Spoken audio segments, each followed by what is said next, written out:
All right, I think it's time to get started with today's webinar. Thank you for attending. This is going to be an interesting session. So let's get going. Let's get going with a little bit of the logistics around here. If you have any questions, please type them in the little panel there on the GoToWebinar panel, and we'll address them at the end of the session.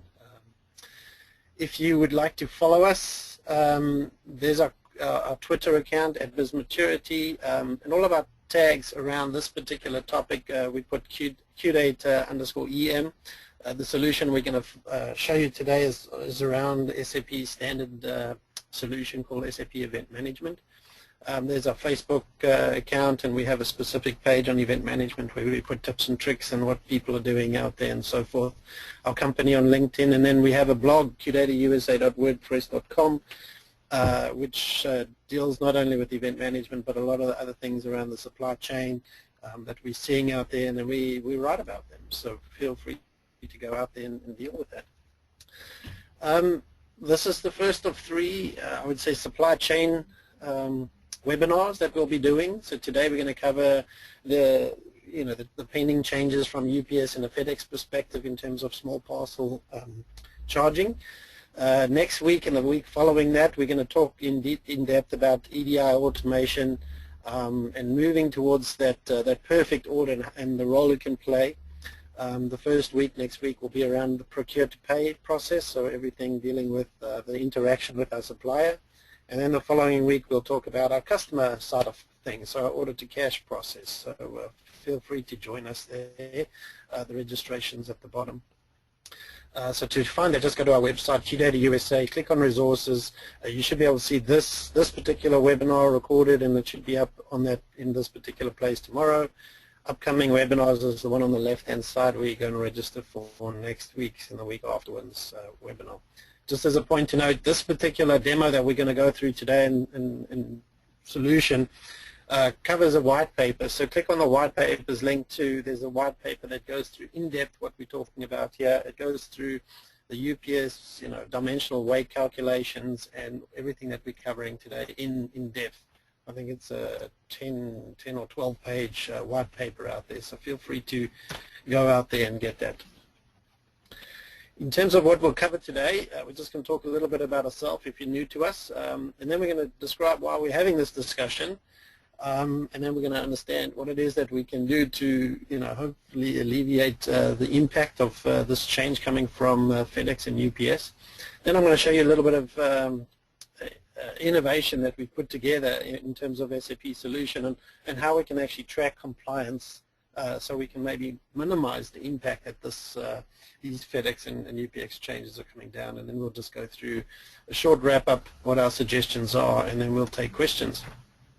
Just a very short little bit about myself. My name is Kevin Wilson. I've been working at QData for the last 13 years now. And in the industry for 24 years, SAP specific 18 years. This is what we do. We go out and we have a look at business processes out there. We determine what it is that's going wrong and help you put solutions in place that improve the situation at the end of the day. Event management, the solution that we'll be introducing you to today. I wrote the book on event management. It's called SAP's Best Kept Secret because it truly is a great tool that SAP's put out there, but it's not well known out there. I wouldn't say it's not well adopted. A lot of the top large SAP implementations have adopted the product, so it certainly is out there. It's just not well marketed from an SAP perspective. As a company, QData USA, we've been around for quite some time now, 20 years. Our focus is on SAP implementations and support. All right, so we'll take you through the implementation, but we also do the support after that, and we do use quite a unique method to do that. We also have our own methodology to bring business maturity to the implementations that we're dealing with. So a couple of points over there to note. Just to let you know a little bit about who we are. Okay, so why are we having this discussion today? Both FedEx and UPS have basically increased the cost for small parcel shipments. So starting December the 29th, UPS will be raising basically their rate, and FedEx from January 1st. So you can say with effect 2015, both of them will impose the dimensional weight pricing for all packaging, right? So up until now, it's been a flat rate or based on weight itself for packages under 3 cubic feet. Now it's going to be for every package. So in other words, every package under 3 cubic feet will be the worst case scenario between either the dimensional weight or the actual weight. So gone are the days when you can take a box that is 3 cubic feet and put a pen inside it there and send it off. You're going to be charged for the 3 cubic feet as opposed to the 2 ounces that's inside it. So we certainly have to have an analysis to see what's it going to be, what impact that's going to be. So what can we do about it? The first thing what we're going to go through these 3 in a little bit more detail, but we're going to evaluate the efficiency of our packing process, obviously. So the example that I gave, putting a small thing in a big box, for example, is not going to be a good thing. So let's evaluate the way we're actually packing our boxes today. I was in a warehouse probably about a month ago, and we were just looking at how they were doing the packing, and they had about 8 different types of configuration of boxes to choose from, but still they had room for improvement. I was in another warehouse a couple of months back where they had only 1 box, and they would either cut it down to size or leave it as is. So there's a lot of room for improvement in those type of organizations. But obviously you have to weigh that in terms of the operational impact versus the impact of the actual cost itself, right? So if you've got 1 box and now you have to suddenly move to 12, 16 different types of configurations, what sort of change management do you have to put in place so that the packers go ahead and make those boxes and choose those boxes? So we want the system to help us with some of those decisions as well. We need to audit the current process and the status, right? And then another option is to implement software to monitor the solution.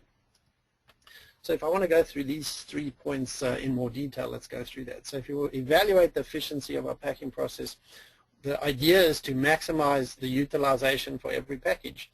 And when we talk about a package, we have to talk about the packages that go together with the delivery. All right, so if 100 items need to go to a certain customer, we can't just optimize 1 package. We have to optimize them across the packages. And the example that I'll show you in the system a little later, we'll talk about that, how we look at maybe 3 different packages all going to the same place, and we have to optimize the 3 of them together. We need to consider the following implications when we are utilizing that space. The entire delivery, as I mentioned, needs to be considered. The operational impact. So we're talking about the time that's required to make these decisions, the time required to make the different configuration of the boxes and so forth. We need to ensure that we have a way to measure the compliance to the rule, because there's no point in basically saying, all right, we need to pack efficiently, and then there's no way to go and see, down to the packer's user ID, how well they're actually performing. Are they actually listening to the rules? So you need that way to check to see if you're succeeding or not. And then ultimately, how do we go about educating these folks? So doing the change management to get the folks to follow the right process so that we can minimize this impact that's coming from UPS and FedEx. We need to match the product volume and the requirements with the package. So that, that's what we're talking about from a packing perspective. We need maybe more box configurations so we can fit more, different products so that it fully utilizes the boxes that we're using. If we just have the 1 box or 2 boxes that we can fit our product in, we're going to end up with some boxes that are half full and some boxes that are less than half full, as an example. So we need to maybe get some more of those requirements. Our master data in the system needs to be accurate and up to date so that we can adequately plan what products need to go in which box. And again, I'll show you that data that sits in the system. We need to maintain that. If we move on to the next one, audit the current process. So what we need to do is we need to assess what sort of impact this adjustment in rates from UPS and FedEx is going to have on our current on our current environment, right? So one way of doing that is let's go and have a look at the costs for this year, the costs for last year. You know, and FedEx and UPS can provide us with the dimensions and weights if you haven't stored them in your system too. But we need to grab those weights, then we need to calculate what the new rate would be based on, you know, our existing traffic. And in that instance, we'd be able to estimate the impact, right? Because these changes are not insignificant. We're seeing a percentage between 9% and 95% increase in costs. Excuse me. So not insignificant if you are sending a lot of parcels through your organization. So and in the example later, we'll also just show you, you know, just how that works out and the percentage that's around that. We've also seen that the further you travel, so the larger the zone that you need to travel, the bigger the impact, right? So even that's going to become a strategy for you to do, you know. So in the past, shipping something from LA to New York, you know, may have been, you know, cost effective because LA is your biggest DC and that's your biggest route, but it may be more effective to do that out of an Atlanta branch going forward, or Atlanta DC, that type of thing. Okay, so even that route determination and as to the shipping point determination needs to be taken into account. Depending on the size of your organization, there is the option to renegotiate your rates with UPS and FedEx. We've seen that happen. So, you know, that is absolutely an option. The other alternative is to consider alternative carriers for these type of packages, right? So UPS, USPS is becoming like a viable option out there. You know, they are providing some of the service levels that we're requiring, you know, out of the UPS and the FedEx, you know, the tracking information and that type of thing. So, you know, for sure, you know, use that to your advantage, but understand what it is. So the first part of that, assessing the impact, is critical, you know, to do that impact analysis to say, okay, what is my spend going to increase? Understanding that no service level is going to change, right? The UPS is still going to deliver that box exactly as you require. You're just going to pay more for it, right? So what you want to do is limit that as much as you possibly can, and if you can't, you know, those are the other two options that you can try, negotiate and find a new carrier. The third thing, and I wouldn't say all of these things are done like in, you know, you just need to do one of them. You know, there may be a combination of these things that you need to do. So, for example, putting in a solution, I would say you do need some sort of solution to be able to monitor how well you're actually packing, right? In the past, maybe not so critical because, you know, one size fits all type scenario is fine. Now it's not that case, right? So now you actually have to have a look at seeing actually how you're doing. So the solution that we showed today will actually show you that, but it definitely has some caveats around it, and we'll go through that too. With this monitoring efficiency, there's two ways that we can improve our spend, shall we say, so minimizing the impact of this issue. The first has an operational impact. So in other words, we have a system monitoring how we're packing, and as we're busy packing the thing, we have the ability to monitor that and say, oh, by the way, this package is one of 3 of this delivery. Let's take those 3 packages out, reroute it down to the quality station, repacking station. Those people can decide, should we repack these into different boxes. So that has a direct impact, obviously, on the time taken to pack, so depending on how much volume you're actually moving. But it has the least impact, right? You haven't incurred the cost yet, so you can stop it there and then and move from that, right? You also have the ability in the system to force the person to pack it in a certain way, but obviously if they don't do it that way, then again, the solution will actually pick that up and can route it through to QM, the quality folks, to repack or repackaging station and so forth. So that way you have always the best packing configuration executed prior to it going out the door. In other words, you're spending the least amount of money on actual packing and the cost to UPS and FedEx. The second part is, if you can't afford that operational impact, let's take the data that we're executing. So if the person packs incorrectly or inefficiently or not according to the rules that have been laid out to them, we will pick up that fact in the system. We also ship it out that way. So we're going to incur the bigger cost, to UPS and FedEx. But we send it off to like a BW system, and we can crunch the numbers.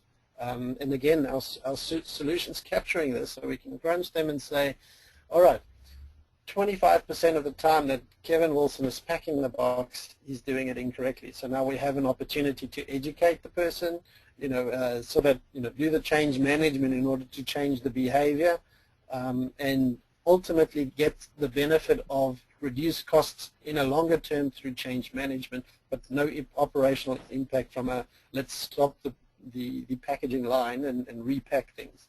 We want to do that after the thing. But in this instance, information is key. The timeliness of that information is not of that much importance. The timeliness for the operational side is absolutely important, because you need to be able to, redivert your conveyor belt system, or be able to pull it off the line so that you can repack. All right, so we're going to go through some fun stuff now. Let's have a look at the SAP system. So I'm going to go through three things. The first thing, ECC, master data, we're going to go through that. We're going to have a look at the transactions in ECC, and then we're going to look at that monitoring side and check out the exception management and review what can be done out there on the event management side of things. So this is a solution that we have implemented on our internal servers. So I'm going to take you through that and demo that. So the components that we're talking about from a master data perspective, I'm going to show you a material master. I've got two products that I want to buy and sell and move. Packaging materials, packing materials, that's the boxes that we're dealing with. I've got three sizes of boxes that are available to me there to pack my products in. On ECC side, all I'm using is standard SAP delivery packing functionality. And then the transactions in event management, it's just a standard EM report. We've configured it to look at our data, obviously, but it's all done through configuration. So in terms of development that we needed to do over here was very minimal on the ECC side. We had to bring out some certain information. And then at the end of this, we're going to just run through that cost impact analysis and go through some of those points. All right. Good data is the key to the efficiency. So that's my little tagline over here. So let's have a look at this. I've got a bunch of protein shakes that I want to buy. So I've got my material, I'll give the weight, the dimensions, information like that. This information needs to be available in the system and exactly as is. So I'm going to show you in my SAP system. So excuse me while I dive into my SAP system. And MMO3, let's have a look at the shake. So first of all, I can see down here I've got a 7 by 4 by 4 is my dimension, my weight. If I go over here to the unit of measure, this is where you actually, that was just the description. This is where you actually put in the dimensions. So for each instance, there's my length, my width. Oops, I just went a little too far. And my height, and it automatically calculates my volume, right? So 4 by 4 by 7. So if I go back over here, that's the information that I'm seeing in the system. And the shake is the same, obviously just slightly different dimensions. It's a little bit taller, and we need some of that. Okay, some of those. So from a packaging side, the exact same thing. It's obviously just a different material type, so it allows us to pack things inside it. So I've got 3 different packaging material master records created, a carton _L, a medium, and then a small one. And the same thing, the dimensions are put in there. One thing to note just on the material master, for those folks that are a little bit more detail oriented, there is a little flag that says that this is a closed box, and in this instance these are checked. That implies that irrespective of what you put inside, the dimensions remain the same, so the volume remains the same. So if I have a 1 foot by 1 foot by 1 foot box, I have 1 cubic feet of there. If I put something in there that only takes a half a cubic feet, it doesn't mean that the volume of it, the packed volume, is a half a foot. It's still 1 cubic feet, right? And the reason for that is that packaging could also be a pallet, right? So the pallet itself could be have a small volume, but then when you put a box on top of it, that actually increases the volume, and then you put another one next to that, it increases the volume. So those ones are open-ended, and the stuff that you put on the pallet, for example, has an impact on the volume, whereas in a box it doesn't. Okay, so that's just a key point to note over there. All right, so then from a transaction perspective, we're going to go run through a couple of these scenarios, and I want to actually take you through the system each time, but I'm going to just take you through the slides to get to the delivery and the packing, and then I will jump into the system and actually go ahead and create one and show you what it looks like. So if I have a look at here, I'm just going to create an order for 2 line items for my 2 products, my shake and my shaker. I'm going to get 25 shakes, 20 shakers. My weight and the volume should come out for that particular detail. When I go ahead and create that delivery, for those, the first one I'm going to just do automatic packing based on my packing instructions. It's going to basically say, all right, I have a large carton, fill it up, and when I'm full, go ahead and put the rest of the stuff in the next box, and if I'm full, I'm going to just pull another one. So that's at the end up, it's going to actually end up looking like this type of configuration. So let me go ahead and create that order for us in the system. So this is our little ECC system. Done a few of these, so let's go ahead and put 25 over here, 20 over here. Save that bad boy.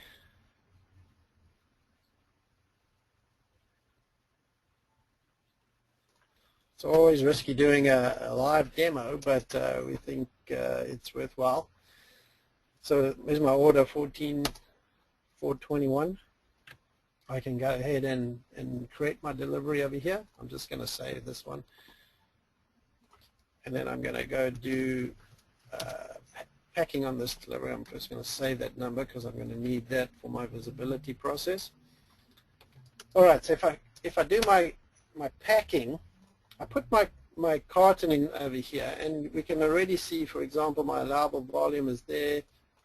The total volume is there, and each one of those are configurable in the master data side of things. I take my 2 items and I want to start to pack them. So as you can see, it's sort of distributed them across these. I don't like those numbers, so let me add my carton numbers to that, so at least it looks like a scenario that we're all comfortable with. SSCC numbering. Doesn't look like too much over here. Let me go ahead and save that. It looks all pretty normal. Let me go to my event management side of things. So over here, I just want to hit the refresh button. I want to hit delivery. So just a little brief rundown on it. This is the event management. You can fire it up, obviously using SAP, but it's a web UI. So it's a web DINPro that is there. This little business scenario is just the different reports that are available to me based on the role that I have in the organization. So this would be, we've created a packing visibility. I can put in my delivery over here and have a look at the specific one that I'm dealing with. Or I could also have a look at like if I'm the warehouse manager, let me just have a look at everything that's packed out of compliance, and it will give me a list of those. All right. So if I go ahead and execute on that one, here's my delivery. There's the 3 handling units that I've just created. Now it wasn't so easy to see within SAP obviously, but for example, here's my first box, 97.8% utilization, 98% over here, and the last box, 10.5% utilized, right? So that's back out of compliance, and I think I set it at 80% utilization. I just used the T-bar variable in order to do that. I have the person's name who's packed this piece, exactly the volumes that we're talking about over here. what's the weight of the product. So all the information is over here that's required in order for me to do the analysis. So if I go back to my presentation, you'll see it's pretty similar to over here. So this is the screen that we were looking at from an event management perspective, seeing that 98% utilization, 98% utilization, and then the 10.5% utilization. So we do have an opportunity. For example, you saw it was real time. We got the information. We have the opportunity there to alert, create a workflow, redirect products off a conveyor belt system, page someone. We have the ability there and then to go and make the adjustment to say, hey, this one needs to be packed a little differently.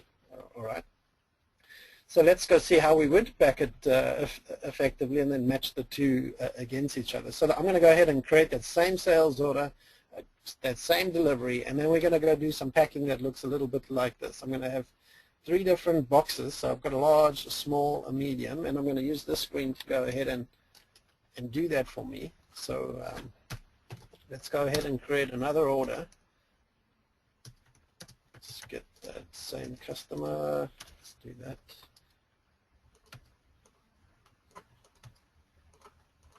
So 25, 20.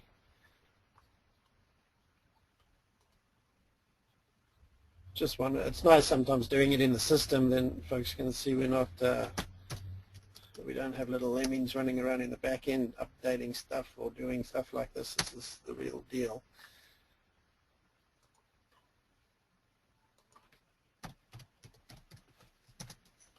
Okay, so if I have my delivery, what I'm going to have is a large, a medium, and a small. And if I go back to my piece over here, I want 24 of the 2057 in the large. So if I got here, I want to pack 24 in the large.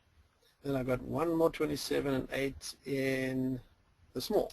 Okay, so if I go small over here, I've got one of those and 8 of these packed in the small, and the remaining 12 in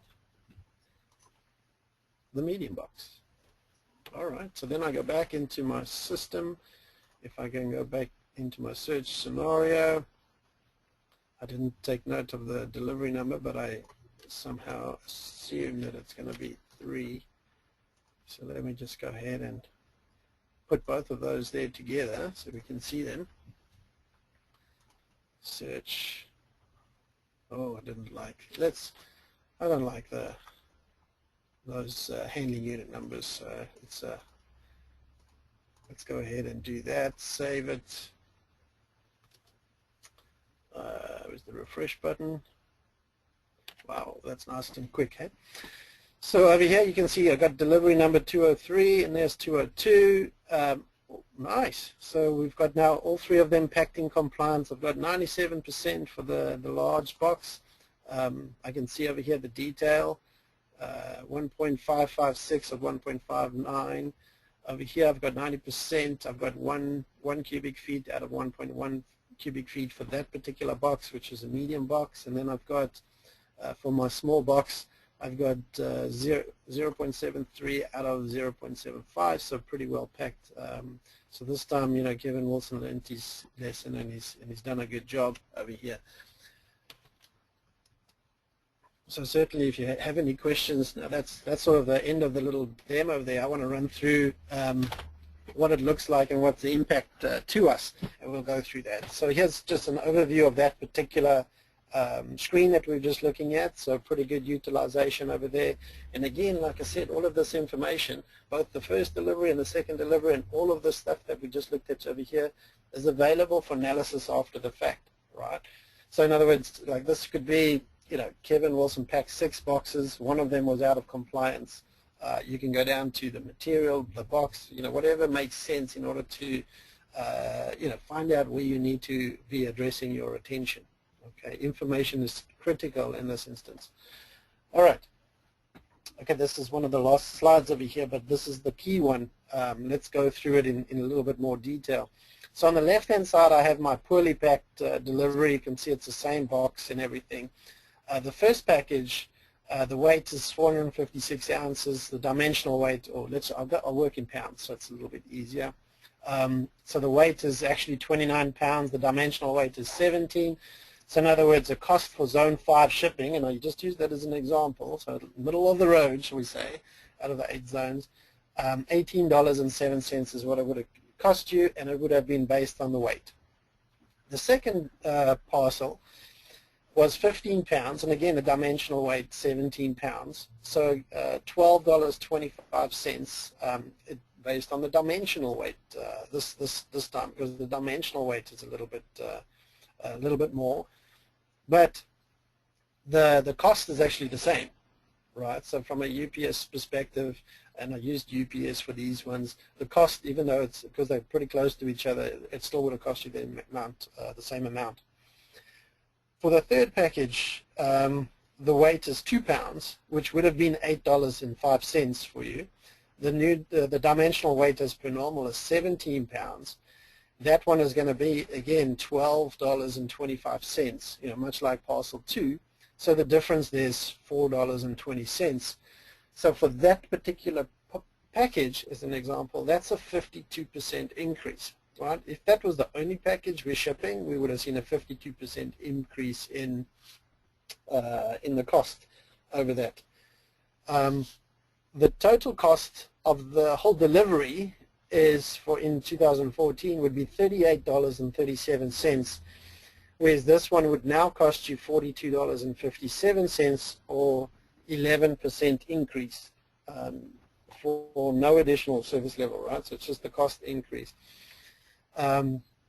That is, again, because it's spanned across the 3 deliveries. The 2 deliveries cost you the same. The last one had the biggest one. As I said, if you were just shipping the last one, it would be a whole lot worse than what you're seeing over there. It would be $8 versus $12.25, a 52% increase. Then, if I look on the right-hand side, so here's my second delivery. I've got my large box, I've got my medium box, I've got my small box. So things are going, a little bit better for me. The first one, the weight is 29 pounds, the dimensional weight is 17, so no difference in that particular one. The medium box is 9.5 pounds weight, the dimensional weight is 12 pounds. So my cost is $1.40 less, so 11% saving in that particular instance. And then my small one, my dimensional weight is 8 pounds, my actual weight is 7 pounds. So it's based on the dimensional weight, which is $10.07, which is $2.18 less, or 18% saving. So for the second delivery, if we look at what it will be right now, so for the entire one, it's $38.99 versus $42.57. So just by packing more efficiently, we have an 8.4% saving, right? So which is a $3.58 saving. The 1.6% increase at the bottom still indicates that you will still be paying more next year than you would this year, but it's only a 1.6% increase, as opposed to, on the left-hand side, an 11% increase. Okay, so that's a key point to note over there, the difference between the two. And also, I don't want you to feel like that you can get away from this increase altogether. No, the cost increase is there. All you can do is minimize the impact. All right, so a lot of numbers on here, but that's just, this is the type of stuff that you're going to need to go through. All of this data you can actually, you should be able to get from your system if you're using the system correctly, right? And I've seen way too many places that don't do correct packing. They don't use the correct packing materials. Their master data doesn't have the right volume and stuff like that. But there may be still an opportunity to go ahead and evaluate that, as long as you can get an idea as to how you packed, right? So what went in what box. Then from a master data perspective, from the actual product perspective, go and do a little bit of analysis on a handful of materials that are popular. Go get the dimensions and you figure it out, and get the information from FedEx if you don't have the details, and you can get to an analysis around how much are we actually spending. So from a highlight perspective, we minimize the impact of the 2015 increase from 11% down to 1.6%. All right, so that's quite significant if you're doing lots of orders and lots of shipments, and if you're packing somewhat poorly like that.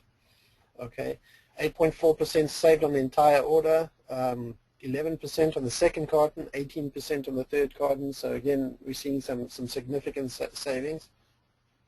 If we were to have shipped the third carton all by itself, it would be 52% more. The whole for the whole order. But that particular carton cost us 52% more because of this change. Okay. Whew. One more slide. Let's wrap up. So, like, what to or where to from here?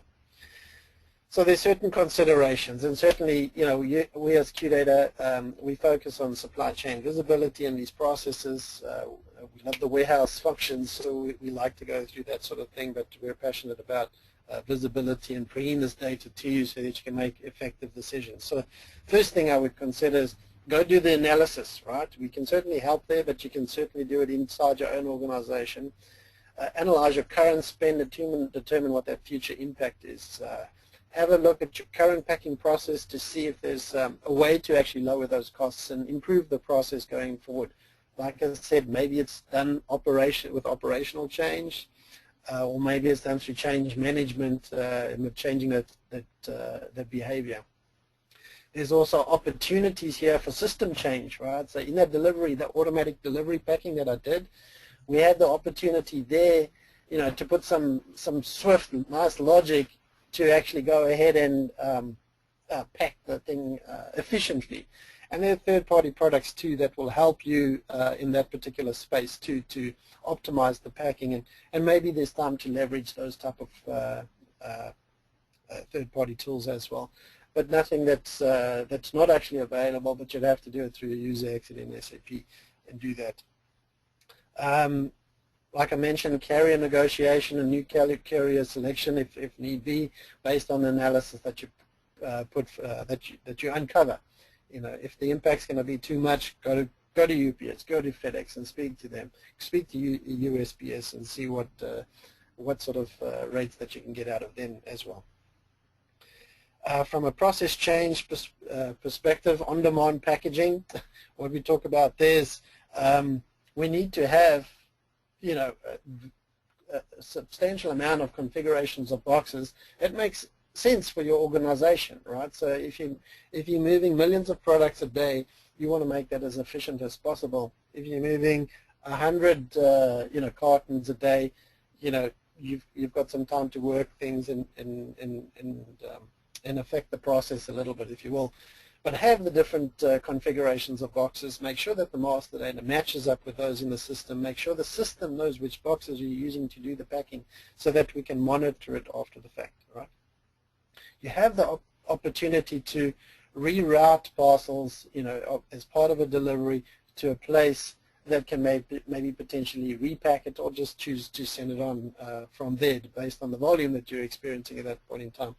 But the idea again is, allow you to make the change prior to incurring the cost. The last point over here being system monitoring. For us, it's the key. Put in a system that allows you to track how well you're performing, right? So you can have these tools in, whether it's a user exit in the packing system that says you should pack this way, whether it's a third-party system that tells you how to pack. Ultimately, it's the person who needs to do the packing, right? They can choose to go the way that you've told them to go, or not go the way that you've told to them. We've seen this many times, not just on the packing process, but all sorts of processes where we say this is what you should do, and then the person goes and does something else. Well, the only way of actually capturing that is to monitor that and make sure that it's working properly. So we need the right information to be entered in the system, and then the system can go and do the analysis and say, you know what, here's some exceptions, here's some areas of improvement that you need to go and have a look at, and we can do that through that process analytics piece. All right. I'm going to thank you for your time now. I'm glad that we finished a little bit earlier. If anybody has questions, now is the time to throw them up there. There is one question. What about removing the air from inside the box? From Tag Mills. That's a good question. I have seen boxes cut down to size 2 just physically with a box cutter. At the end of the day, too, all FedEx and UPS are going to do is measure volume, right? So they, much like they do with everything over 3 cubic feet right now, they measure volume, and it's the volume of the box, irrespective of what's inside. It's the volume of the box that makes sense, right? So they're going to measure the weight, they're going to measure the dimensions. The worst case of the 2 scenarios is what's going to be charged ultimately. So if you've got a bunch of bubble wrap inside, and you know, the scenario we mentioned over here, the 98% compliance and stuff like that, what you need to do is you need to have an intelligence around that. I got a flat rate in there, but based on the items that you're packing, there's certain packing instructions that need to be followed, and certainly there will be different percentage allowable. So for example, if you're packing batteries, they can't, you know, they potentially can't be with other products, but you also have to have foam and stuff around them, you know, which takes up space. But your dimensions around your batteries can be, right, so if we pack these as a pack, you know, make it the dimension that you need to extend around it. Either that, or you exclude them from being evaluated for non-compliance and stuff like that. There are ways around that, and you need to play with your data in order to get what works for you and your organization based on the items that you're shipping. Right? There are definitely different requirements for each one of them, and not everything, as you said, not everything fits in the same box, right? Not one box does not fit all. So we got to go with that. I do have another question over here. Are the cost increases for air and ground as well? I believe it's for everything. I think that Express and Air, I believe, is already in place. I believe that they already charge you that. So I think the only one that really affected is ground, you know, less than 3 cubic feet.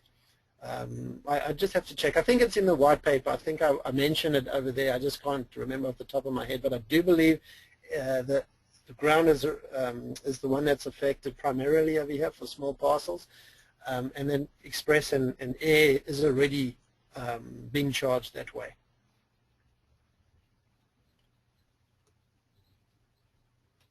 Okay, those are the 2 questions that I've had. If there are no more questions, I look forward to hearing from you. Thank you for attending. I'm going to give you 20 minutes back of your day. And yeah, that's it. Thank you so much.